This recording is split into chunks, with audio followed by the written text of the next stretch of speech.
कस्तूरी तिलकम ललाटपटले वक्षस्थले कौस्तुभम्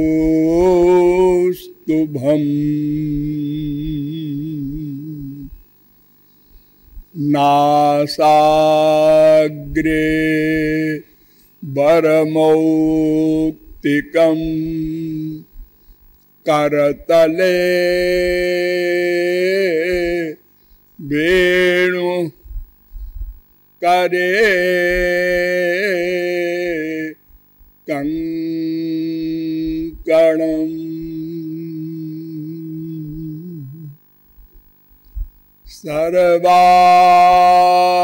सर्वांगे हरिचंदनम् सुललितम् कंठे च मुक्तावली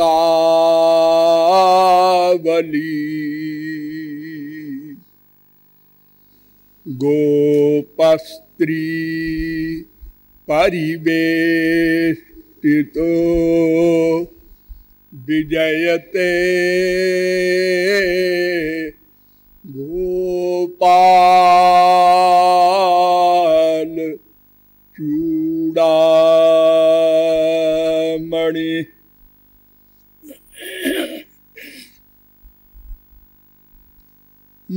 नमः कमलनाभाय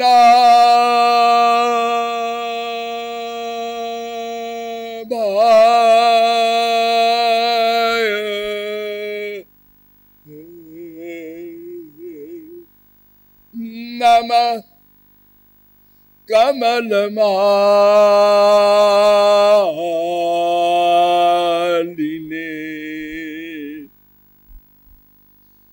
नमः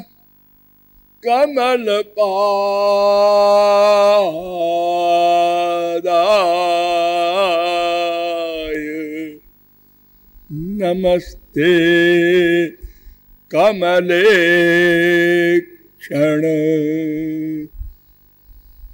यो ब्रह्माणं विदधाति पूर्वं यो वै वेदांश्च प्रहिणोति तस्मै तद्वंह देवमात्मबुद्धिप्रकाशं मुमुक्षुर्वै शरणमहं प्रपद्ये।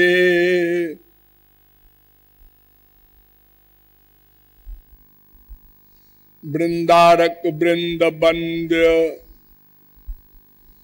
नंद नंदन पादार बिंद मकरंद मिलिंद महानुभाव नियमानुसार थोड़ी देर हरिनाम संकीर्तन कर लीजिए, पश्चात विषय प्रारंभ होगा। भजो गिरिधर गोविंद गोपाला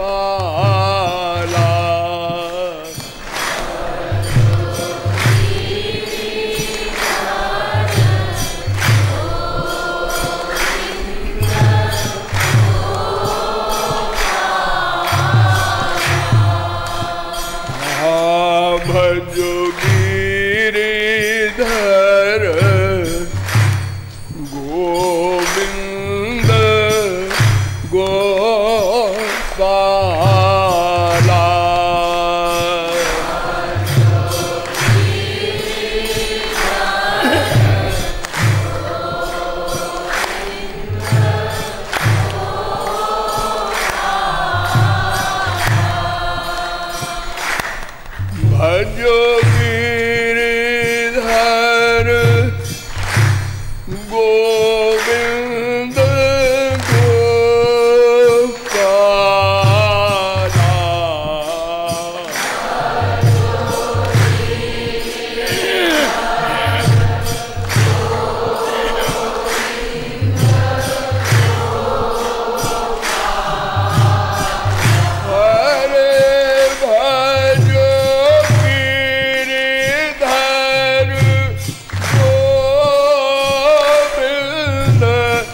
वृंदावन बिहारी लाल की।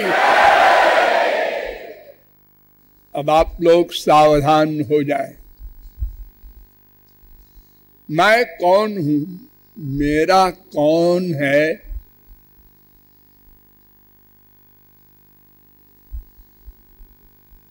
इन प्रश्नों को हल करना है। तदर्थ अब तक आप लोगों को बताया गया कि प्रत्यक्ष प्रमाण अथवा अनुमान प्रमाण से यह प्रश्न हल नहीं हो सकता। वो रीजन, वो कारण भी बताया गया और बताया गया कि शब्द प्रमाण के द्वारा यह प्रश्न हल किया जा सकता है। शब्द प्रमाण में 3 प्रस्थान बताए गए। उसमें श्रुति प्रस्थान के द्वारा अर्थात उपनिषदों के द्वारा आप लोगों को बताया गया कि यह मैं नाम का तत्व भगवान की शक्ति है। अर्थात एक भगवान भी है और एक माया भी है। मैं के अतिरिक्त ये 2 तत्व और भी हैं और ये तीनों सनातन तत्व हैं। और यह भी बताया गया कि ये तीनों तत्व स्वतंत्र नहीं है। जीव और माया ये भगवान की शक्ति है।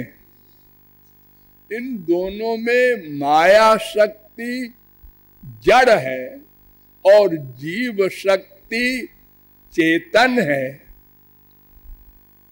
और यह जीव शक्ति न तो भगवान की पराशक्ति का अंश है, अर्थात पराशक्ति युक्त श्री कृष्ण का अंश भी नहीं है और माया शक्ति युक्त श्री कृष्ण का अंश भी नहीं है। क्यों? यदि पराशक्ति युक्त श्री कृष्ण का अंश होता तो श्री कृष्ण के सारे गुण होते। जैसे समुद्र का प्रत्येक बूंद खारा होता है, नमकीन होता है, ऐसे ही भगवान का अगर स्वरूप शक्ति युक्त अंश होता तो वो स्वरूप शक्ति युक्त होता, अर्थात सत चित्त आनंद से युक्त होता, अर्थात नित्य जीवन होता, सर्वज्ञ होता और अनंत अपरिमेय अपौरुषेय दिव्य परमानंद से नित्य युक्त होता। किंतु ऐसा नहीं है। और माया शक्ति का अंश इसलिए नहीं है कि माया जड़ है और जीव चेतन है, इसलिए इसको तटस्था शक्ति कहा गया। यत् तटस्थम तु चिद्रूपम स्वसंवेद्याद् विनिर्गतम रंजितम गुणरागेण सजीव इति कथ्यते। नारद पांचरात्र। ये भगवान के पास है क्योंकि दोनों चेतन हैं, चित्त हैं और माया जड़ है, इसलिए वो जीव शक्ति के नीचे है इसलिए इसको तटस्थ कहा गया। और कहा गया कि भगवान से जीवों का भेदा भेद संबंध है, अर्थात कुछ अंश में अभेद है, एकत्व है, और कुछ अंश में भेद भी है। और यह भी बताया गया कि जीव शक्ति और माया शक्ति भगवान के अधीन है, स्वतंत्र नहीं है। और यह भी बताया गया कि ये दोनों शक्तियां भगवान श्री कृष्ण में अंतर्भुक्त हैं, पराशक्ति भी जीव शक्ति भी। हाँ, क्यों जी? अगर पराशक्ति भी भगवान के भीतर है और जीव शक्ति भी भगवान के भीतर है, तो पराशक्ति का प्रभाव जीव पर क्यों नहीं आया? ये माया शक्ति का प्रभाव क्यों पड़ा है? अरे वो तो बड़ी प्रबल शक्ति है, पराशक्ति। उसको, माया को भगा देना चाहिए था। जीव में भी पराशक्ति आ जानी चाहिए थी। जब एक ही स्थान पर पराशक्ति भी है, जीव शक्ति भी है, माया शक्ति भी है, तीनों शक्तियों का शक्तिमान भगवान है।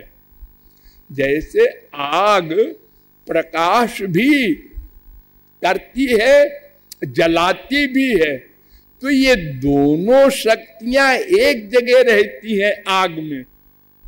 ऐसा नहीं है कि जलाने की शक्ति अलग रहती हो, प्रकाश करने की शक्ति अलग रहती हो। देखो, आप लोग प्रकाश में बैठे हैं, कोई जल रहा है, ये आ गई तो है, इसको बिजली बोलो, कुछ बोलो, तो ये पराशक्ति जीव शक्ति में प्रकट क्यों नहीं होती? तो इसका भी उत्तर है वेदांत में। पुंस्त्वादिवत् तस्य सतोभिव्यक्त योगात् 2:3-31। अर्थात जैसे 5 वर्ष के बच्चे में काम दोष नहीं होता, प्रकट नहीं होता, वो कामातीत परमहंस नहीं है। वो काम क्रोध लोभ मोह सबसे युक्त है, तुरंत का पैदा हुआ बच्चा भी, क्योंकि मायाधीन है, लेकिन वो प्रकट नहीं होता। किशोर अवस्था में स्वयं प्रकट होता है। ऐसे ही भगवान का एक स्वरूप है ब्रह्म। द्वेवाओ ब्रह्मणो रूपे मूर्तं चैवा मूर्तं च। बृहदारण्यकोपनिषद 2:3-1। निराकार ब्रह्म के प्रकांड प्रवक्ता आदि जगत गुरु शंकराचार्य ने भी माना, द्विविधम ही ब्रह्म अवगम्यते। 2 प्रकार का ब्रह्म का स्वरूप होता है, मूर्तं चैवा मूर्तम द्वे एव ब्रह्मणो रूपे। तो निराकार ब्रह्म श्री कृष्ण का ही तो रूप है ना। हाँ हाँ, अद्वैत तत्व एक ही होता है, वो है श्री कृष्ण, उन्हीं का स्वरूप है ब्रह्म। लेकिन ब्रह्म में श्री कृष्ण की सब शक्तियां प्रकट नहीं होती, केवल स्वरूपानंद केवल अपनी सत्ता की रक्षा, बस। न वो रूप धारण है, न नाम है उसका, न गुण है, न लीला है, कुछ प्रकट नहीं होता है सब। जैसे एक बीज होता है गेहूं का, चने का, बोरे में बंद है साल भर से, उसमें अंकुर नहीं पैदा होता है, सब उसमें। कैसे मालूम होता है? सब है, खेत में डाला किसान ने अक्टूबर में, ओ 1 महीने में अंकुर पैदा हुआ, 2 महीने में पेड़ हो गया, 3 महीने में फल आ गए। ये कहां से आ गए? उसमें थे लेकिन प्रकट नहीं थे। ये भगवान की शक्ति का कमाल है। तो उन्हीं भगवान की शक्ति का एक कमाल है कि ब्रह्म में भगवान संबंधी शक्तियों का प्राकट्य नहीं होता। ऐसे ही जीव में पराशक्ति का प्रभाव नहीं होता, यद्यपि भगवान के ही भीतर पराशक्ति, जीव शक्ति, माया शक्ति, तीनों ही शक्तियां अंतर्भुक्त हैं। आगे चलो। तो क्यों जी ये भेदा भेद प्रकाश जो आप कहते हैं,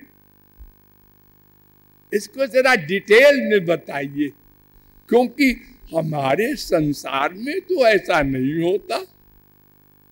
आग जलाने का काम करती है तो आग बर्फ का काम नहीं कर सकती। बर्फ ठंडा करने का काम करता है, वो जलाने का नहीं कर सकता। सूरज प्रकाश का कार्य करता है, सब एक एक कार्य करते हैं। और भगवान में ये 2 बातें कैसे हैं?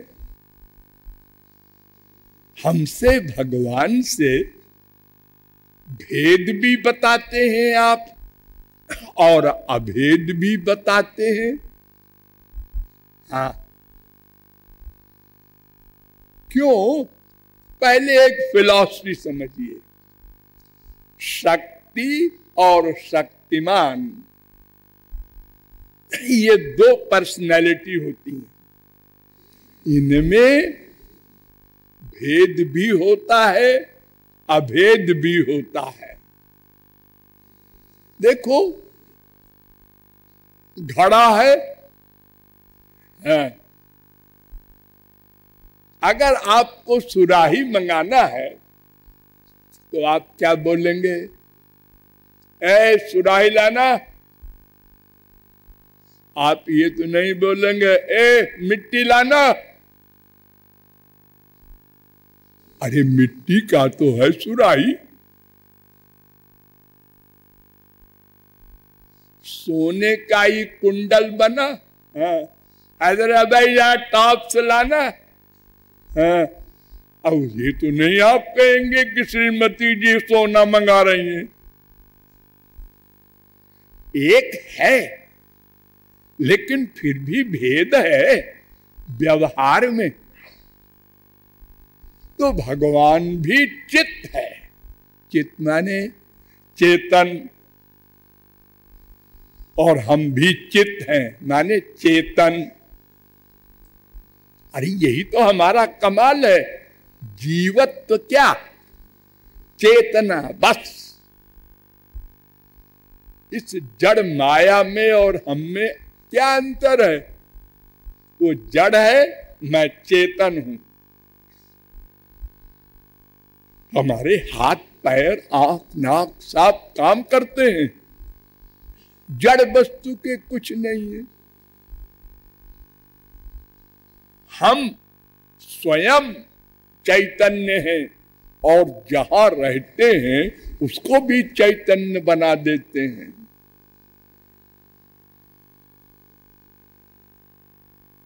तो ये भगवान में हम में बराबरी है। वो महाचेतन है, हम लघु चेतन है, अलग बात है। एक के पर्स में 1 करोड़ है, एक के पर्स में 10 रुपया है, गरीब है तो पर्स।